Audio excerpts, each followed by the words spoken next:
আমার স্বামী স্ত্রীর সম্পর্ক বলতে শুধুমাত্র শারীরিক সম্পর্কটাকেই বুঝতো।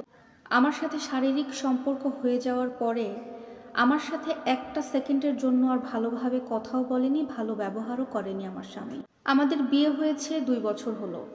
আমার স্বামী 15 দিন অথবা 1 মাস পরে আমাদের বাড়িতে আমার কাছে আসে। আর যখন সে আসলেও 11টা থেকে 12টার মধ্যে রাত্রে বাসায় ঢোকে। তার চাহিদা অনুযায়ী আমার সাথে শারীরিক সম্পর্ক করে এবং তার চাহিদা পূরণ হয়ে গেলে সে তার মতো রাত্রে ঘুমিয়ে পড়ে। আমি যে একটা মানুষ, তার স্ত্রী, আমি কেমন আছি, আমার কোনো কিছু দরকার কিনা, আমার শরীর ভালো আছে কিনা, আমার একটা খোঁজ খবর কিচ্ছু সে রাখে না, কিচ্ছু নেয় না। আমার স্বামী যখন ঢাকা থেকে বাসায় আসতো তখন তার হাতে অনেক জিনিস থাকতো। 2 হাতে 2টা ব্যাগ থাকতো, আর ব্যাগ ভর্তি কত জিনিস থাকতো। কিন্তু ওই ব্যাগের ভেতরে কি আছে আমার বলার কোনো ক্ষমতাই নেই, কারণ আমার স্বামী বাসায় আসার সাথে সাথে ব্যাগ হাতে নিয়ে তার মায়ের ঘরে ঢুকে যেত, আর সমস্ত ব্যাগ সমস্ত জিনিসপত্র তার মায়ের কাছেই দিত। সেখান থেকে যদি তার মা আমাকে কোনো কিছু দেওয়ার মনে হতো তাহলে আমাকে দিত, আদারওয়াইজ আমি কিছুই পেতাম না।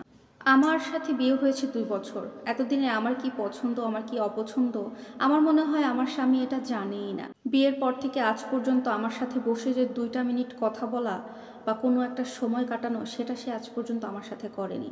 যতটুকু সময় কাটায় ওই যে শুধু রাত্রে তার চাহিদাটুকু মেটায়, তাছাড়া আর কিছুই না। আমার স্বামী রাত্রে তার চাহিদা মিটিয়েই ঘুমিয়ে পড়ে। আমার আর কি করার থাকে তখন, আমিও আমার মতো ঘুমিয়ে পড়ি। আমি সবসময় চেষ্টা করি আমার স্বামী ঘুম থেকে ওঠার আগে আমি ঘুম থেকে উঠে বাড়ির সমস্ত কাজ কমপ্লিট করব। আর আমি বিয়ের পর থেকেই সকালে সবার আগে ঘুম থেকে উঠে রান্নাবান্না কমপ্লিট করে ফেলি, কিন্তু সকালের খাবার খেতে খেতে আমার সেই 11টা অথবা 12টাই বেজে যায়।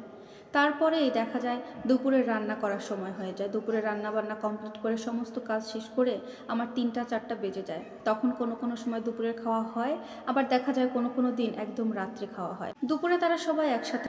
আমার খুব ইচ্ছে করতো যখন তারা সবাই একসাথে ভাত খায় দুপুরে, যদি একসাথে খেতে পারতাম বসে, কিন্তু আমার স্বামী কখনোই আমাকে একসাথে খাবার জন্য একটা দিনের জন্যও ডাকে না।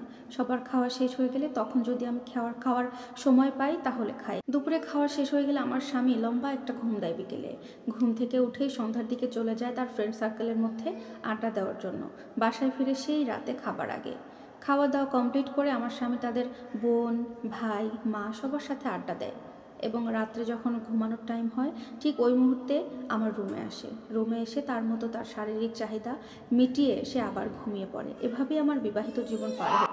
এভাবে 2-1 দিন থাকার পরে সে আবার ঢাকায় চলে যায় তার কাজের জায়গায়। সেখানে গিয়ে আমার সাথে খুব একটা কথা বলে না। আমি যদি ফোন দিই, সে যদি ফোনও ধরে তাহলে বিরক্তির সুরে 2 থেকে 3 মিনিট আমার সাথে কথা বলে, তারপরেও তার মেজাজ তখন অনেক খারাপ থাকে। সত্যি কথা বলতে বিবাহিত জীবনে আসার পর থেকে আমি জাস্ট একা হয়ে গেছি। আমার কাছের বলতে কেউ নেই। স্বামী আছে, সে শুধু স্বামী, তার চাহিদা পূরণের জন্য। বাট স্বামী যে একজন বন্ধু হয়ে উঠবে সে কপাল আমার হয়নি। প্রিয় দর্শক, এই স্টোরিটি একটি আপুর জীবন কাহিনী। ভালো লাগলে অবশ্যই লাইক কমেন্ট শেয়ার করবেন এবং আরও নতুন জীবন কাহিনী মোটিভেশনাল কথা শুনতে হলে অবশ্যই আপুর সাথে থাকবেন। আল্লাহ।